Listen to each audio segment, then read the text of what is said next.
صباح الخير أحبائي وأعزائي من قناة الملكة أمير، بسم الآب والابن والروح القدس الواحد آمين.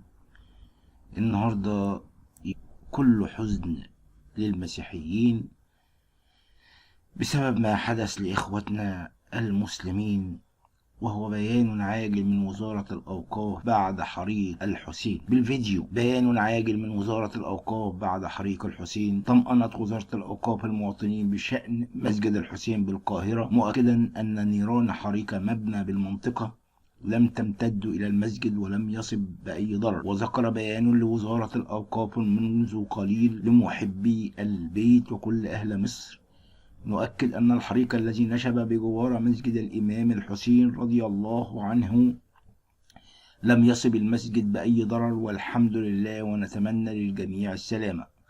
أضاف البيان: وجهت وزير الأوقاف على الفور كل من رئيس القطاع الديني ومدير مديرية الأوقاف بالقاهرة، وكنت أتابع الأمر معهم لحظة بلحظة. نسأل الله عز وجل السلام للجميع وأن يسلم الجميع من كل سوء. السيطرة على حريق الحسين.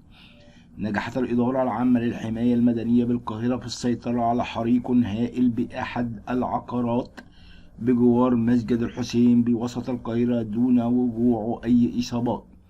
وكانت غرفة عمليات الإدارة العامة للحماية المدنية بالقاهرة قد تلقت بلاغا بنشوب حريق بأحد العقارات بجوار مسجد الحسين، فتم على الفور الدفع ب10 سيارات إطفاء للسيطرة على الحريق وإخماده. وتمكن رجال الأطفاء من السيطرة على الحريق الذي التهم عدد من الشقق بالعقار، وكذلك واجهات عدد من المحال التجارية الكائنة أسفله دون وقوع أي إصابات.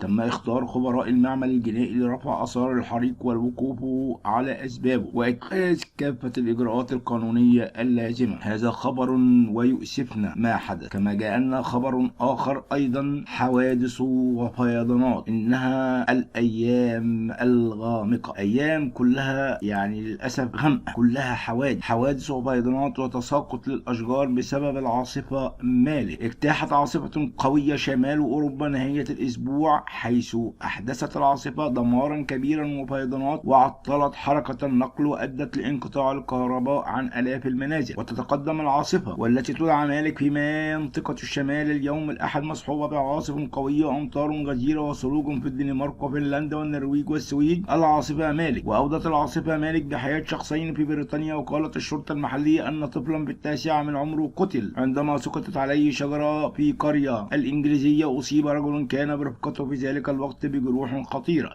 كما أفادت الشرطة المحلية في مدينة إبردين الواقعة على الساحل الشرقي لاسكتلندا بأن امرأة تبلغ من العمر 60 عاما صدمتها شجرة وقتلت. وتم قياس سرعة الرياح بما يقرب 140 كيلومتر في الساعة على الساحل الشمالي لاسكتلندا. تم إلغاء مباراتين لكرة القدم من الدرجة الأولى كإجراء احترازي. وفي جميع اتحاد بريطانيا تركت العاصفة أكثر من 130 ألف منزل بدون كهرباء. العاصفة مالك. كما ذكرت وكالة ريت سوء للأنباء أن مالك وصل أيضا إلى الدنمارك، حيث كان هناك 10,000 عامل طوارئ على أهبة الاستعداد. وأفادت محطة تي في الإذاعية يوم السبت أنه في بلدة فيريد يوكسند تم نقل 20 شخصا يحتاجون إلى رعاية يومية إلى مكان آمن، حيث لا يمكن ضمان الرعاية في حالة الفيضانات. في جزيرة نيوزيلندا حيث تقع العاصمة الدنماركية تم تعليق جميع القطارات الإقليمية تقريبا وفق الإذاعة دي آر. كما تم إغلاق جسر أوريسند الذي يربط بالسويد بسبب العاصفة أثار العاصفة. وكانت ليلة صاغبة أيضا في انتظار شمال ألمانيا، حيث حذرت هيئة الأرصاد الألمانية من رياح عاتية في النصف الشمالي الشرقي من البلاد. وأصدرت الوكالة الفيدرالية البحرية والهيدروغرافية أيضا تحذيرات من حدوث عواصف في المناطق الساحلية الألمانية. وحذرت الوكالة من ارتفاع منسوب المياه في منطقة إلبا حول هامبورغ بمقدار 2.5 إلى 3 أمتار عن متوسط المد المرتفع، ورفع مستوى تحذيرها السابق. ومن المتوقع أن يبلغ منسوب المياه ذروته في حوالي الساعة 51 صباح يوم الأحد. كما تم إلغاء أو تأخير العديد من خدمات القطارات في أقصى شمال ألمانيا. وتسببت الفيضانات في مناطق بالدنمارك في أضرار مادية كبيرة، فيما أعلنت وسائل إعلام دنماركية. وفاة سيد 78 عاما متأثرا بجروح خطيرة أثر سقوطها على هبوب رياح عاتية. وتضررت مناطق في جنوب السويد بشدة جراء العاصفة وانقطاعات الكهرباء عن آلاف المنازل هناك بعد ظهر الأحد، بينما ألغت عبارات متجهة إلى جزيرة جودلاند رحلتها في بحر البلطيق بسبب الرياح العاتية. ولحقت أضرار جسيمة في منازل وسيارات وقوارب في النرويج، فيما تسبب تساقط السلوك بكثافة في جميع أنحاء فنلندا في وقوع حوادث المطرق وتعطيل الحفلات والقطارات في أجزاء من البلاد. رحم الله مصر من كل خطر، رحم الله كل المصريين من أي أذى. مصادر مسؤولة تكشف أسباب تشوه جثة مينا عبد السيد. قالت المصادر اليوم السبت تفاصيل جديدة بواقعة العثور على جثة شاب يدعى مينا عبد السيد حاصل على بكالوريوس زراعة داخل بئر مياه بمناطق حدائق أكتوبر، عفوا على الأخطاء اللغوية. وقالت المصادر أن الجثة ليس بها أي إصابات ظاهرية، والتشوه الموجود بالجلد يرجع إلى بقاء الجثة بالمياه وليست حروق، وهو نتيجة وجود هذه الجثة بالمياه لعدة أيام، مشيرا لعدم وجود حروق بالجثة. وشكل فريق بحث جنائي شارك به قطاع الأمن العام بوزارة الداخلية لكشف ملابسات الواقعة وفحص كاميرات المراقبة بمحيط مكان الواقعة، وتتبع خط سير المجني عليه منذ خروجه من محل عمله بمطعم وجبات جاهزة داخل بنزينة شهيرة بالمنطقة. الضحية. وفي وقت سابق كانت أسرة مينا حررت محضرا باختفائه منذ يوم 24 يناير الجاري، وأنه كان يرتدي تيشيرت زيت اللون وبنطلون جينز أسود اللون. ونقلت الجثة إلى مشرحة زينهم حتى تحت تصرف النيابة العامة التي طلبت تحريات أجهزة الأمن لكشف الملابسات الواقعة والتشريح بمعرفة خبراء مصلحة الطب الشرعي للوقوف على أسباب الوفاة وكيفية حدوثها. وشكل فريق بحث جنائي شارك به قطاع الأمن العام بوزارة الداخلية لكشف ملابسات الواقعة وفحص كاميرات المراقبة بمحيط مكان الواقعة وتتبع خيط سير المجني عليه منذ خروجه من محل عمله بمطعم وجبات جاهزة داخل بنزينة شهيرة بالمنطقة. رحم الله مصر من كل خطر ومن كل أسى ومن كل حزن ومن كل رياء. رحم الله كل مصر من الحروق ومن الحرائق ومن الوباء وكل شيء. من مزامير وترتيل معلمنا داود النبي تحلل عنا بركاته آمين. المزمور الخامس لإمام المغنيين على ذوات النفخ، مزمور داود النبي آمين. لكلماتي أصغ يا رب تأمل صراخي، استمع يا رب لصوت دعائي يا ملكي وإلهي لأني إليك أصلي. يا ربنا يسوع المسيح بالغداء تسمع صوتي، بالغداء أوجه صلاتي نحوك وأنتظر، لأنك أنت لست إلها يسر بالشر، لا يساكنك الشرير، لا يقف المفتخرون قدام عينيك، أبغضت كل فاعلي الإثم، تهلك المتكلمين بالكذب، رجل الدماء والغش يرزق الرب. أما أنا فبكثرة رحمتك أدخل بيتك، أسجد قدام في هيكل قدسك بخوفك.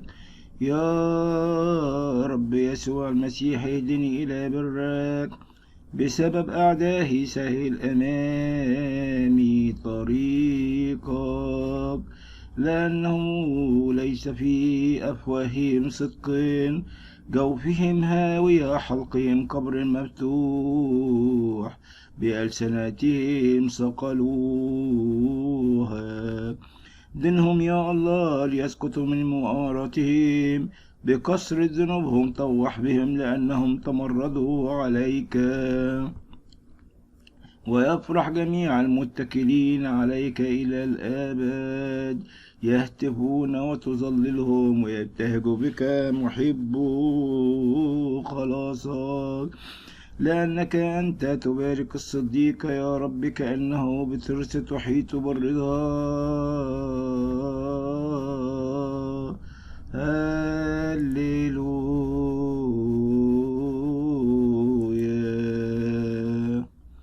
المزمور السادس لإمام المغنيين على ذوات الأوتار على القرار، مزمور لداود. يا ربنا يسوع المسيح لا توبخني بغضبك ولا تؤدبني بغيظك، ارحمني يا رب يسوع المسيح لأني ضعيف، اشفني يا رب لأن عظامي قد رجفت، ونفسي قد ارتاعت جدا، وأنت يا رب فحتى متى؟ عد يا ربي نجي نفسي، خلصني من أجل رحمتك، لأنه ليس في الموت من يذكرك، ولا في الهاوية من يحمدك. تعبت في تنهدي أعوم كل ليلة سريري، وبدموعي أبل فراشي. تعكرت من الغم عيناي، شاخت من كل أعدائي. ابعدوا عني يا جميع فاعل الإثم، لأن الرب يسوع المسيح قد سمع صوت بكائي. سمع الرب تضرعي، الرب يسوع المسيح يقبل صلاتي. جميع أعدائي يغزون ويرتعون جدا، يعودون ويغزون بغدة. المزمور 7. شجوى لداود، غني على الرب بسبب كلامك وش بنياميني. يا ربنا يسوع المسيح إلهي عليك توكلت، خلصني من كل الذين يطردونني ونجني، لئلا يفترسوا كأسد نفسي هاشما إياها ولا منقذ. يا إلهي يسوع، أن كنت قد فعلت هذا، إن وجدت ظلم في يدي، إنا كفأت مسالمي شرا، وسلبت مضايقي بلا سبب. فليطارد عدو نفسي وليدركها، وليدس إلى الأرض حياتي، وليحط إلى التراب مجدي. قم يا ربنا يسوع المسيح، بغضبك ارتفع على سخط مضايقي، وانتبه لي بالحق أصيد. ومجمع القبائل يحيط بك، فعد فوقها إلى العلي. الرب يسوع يدين الشعوب، اقضي لي يا ربنا يسوع كحقي ومثل كمالي الذي فيه، لينتهي شر الأشرار، وثبت الصديق، فإن فاحة القلوب والكلية الله المسيح يسوع البار.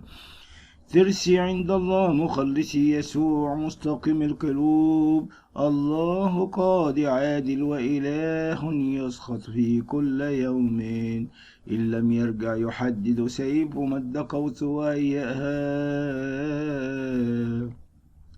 وسدد نحوه إله الموت يجعل سهامه ملتهبا. هو ذا يمخض بالإثم، حمل تعبا وولد كذبا، كر جبا حفرا فسقط في الهاوية التي صنعا. يرجع تعبه على رأسه، وعلى هامته يهبط ظلمه. أحمد الرب يسوع المسيح حسب بره، وأرنم لاسم الرب يسوع المسيح. والآب والروح القدس العالي، الإمام المغنين على موت الإيه. أحمد الرب بكل قلبي، أحدث بجميع عجائبك، أفرح وابتهج بك، أرنم لاسمك أيها العلي.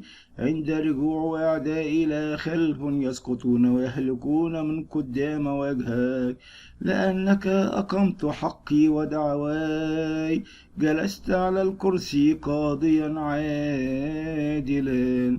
انتهرت الأمم، أهلكت الشرير، محوت اسمهم إلى الدهر وإلى الأبد. العدو تم خرابه إلى الأبد، وهدمت مدنا باد ذكر نفسه.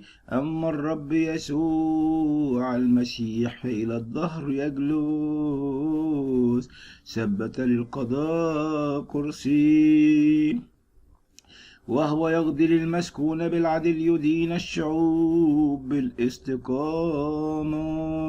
ويكون الرب ملجأ للمنسحق، ملجأ في أزمنة الضيق. ويتكل عليك العارفون اسمك، لأنك لم تترك طالبيك يا رب. رنموا للرب يسوع يسوع الساكن في صهيون يخبر بين الشعوب بأفعاله، لأنه مطالب بالدماء ذكرهم، لم ينس صراخ المساكين. ارحمني يا ربنا يسوع المسيح، انظر إلى مذلتي من مبغضي يا رافعي من أبواب الموت، لكي أحدث بكل تسابيحك في أبواب ابنة صهيون مبتهجا بخلاصك. تورطت الأمم في الحفرة التي عملوها، في الشبكة التي أخفوها انتشبت أرجلهم. معروف هو الرب يسوع قضاء، أمضى الشرير يعلق بعمل يداه، ضرب الأوتار، الأشرار يرجعون إلى الهاوية، كل الأمم الناسين الله، لأنه لا ينسى المسكين إلى الأبد، رجاء البائسين لا يخيب إلى الدار. قم يا رب لا يعتز الإنسان، لتحاكم الأمم قدامك. يا ربنا يسوع اجعل عليهم رعبا، ليعلم الأمم إنهم بشر. هللويا.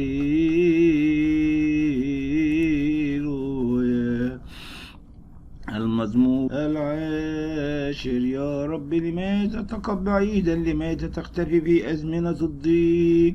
في كبرياء الشرير يحترق المسكين، يأخذون بالمؤامرة التي فكروا بها، لأن الشرير يفتخر بشهوات نفسه، والخاطف يجدف يهين الرب. الشرير حسب تشامخ أنفه يقول لا يطالب كل أفكاره أنه لا إله. تثبت سبله في كل حين، عالية أحكامك فوقه، كل أعداء ينفس فيهم. قال في قلبه لا أتزعزع من دور إلى دور بلا سوء، فمه مملوء لعنة وغشا وظلما، تحت لسانه مشقة وإثم. يجلس في مكمن الديار، في المختفيات يقتل البريء. عيناه تراقبان المسكين، يكمن في المختفى كأسد في عريسه، يكمن ليخطف المسكين، يخطف المسكين بجذبه في شباكته. فتنسحق وتنحني وتسقط المساكين ببراسنه. قال في قلبه إن الله قد نسى، حجب وجهه لا يرى إلى الأبد. قم يا ربنا يسوع المسيح، يا الله ارفع يديك لا تنسى المساكين. لماذا أهان الشرير الله؟ لماذا قال في قلبه لا تطالب؟ قد رأيت لأنك تبصر المشقة والغم، لا تجازي بيدك إليك يسلم المسكين أمره.